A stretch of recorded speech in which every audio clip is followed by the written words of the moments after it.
Chief Executive Member ka Khasi Hills Autonomous District Council KJDC uba Titos W Khan hakasingi baar ula IT ka sanad ha usordar ka elaka walong uba Nastafil Ramai hakajing alang ka balong ha office trikam jung u ha KJDC.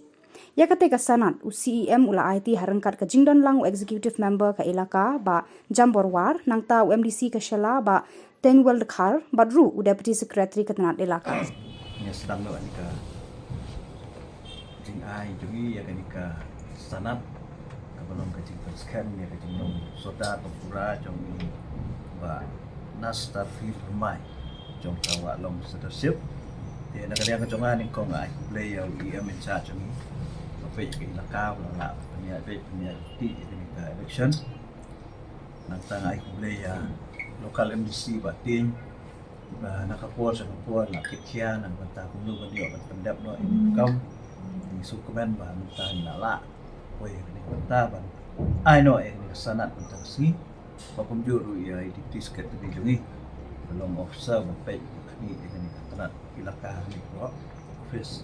dia ni por kaban IP ni sanat dan puli ya nakman dia ha unas starfield remai walong leadership kumba ke district council kala menjuri ke jingjit ya phi kum sodar jong ke ilaka walong kumta ke STU committee Khasi Hills Autonomous District Council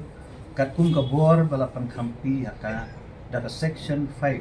jong ke United Khasi Jaitu Hills Autonomous District Appointment and Succession of Chief and Headman Act 1959 kumbalapan mahalu kala subha ban thung ipi kum soda jong ke ilaka kat kum kini ki condition minta kasi kabakat sauterik jong bunai leber mas arajar aklai na menjur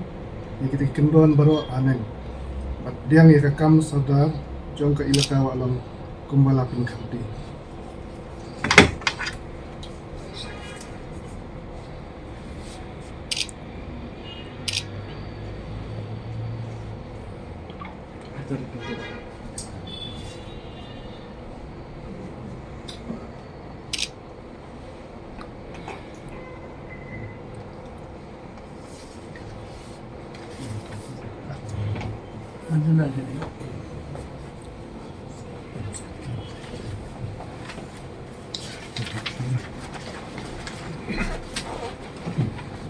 dia kan ngepon dengan IP kita sanat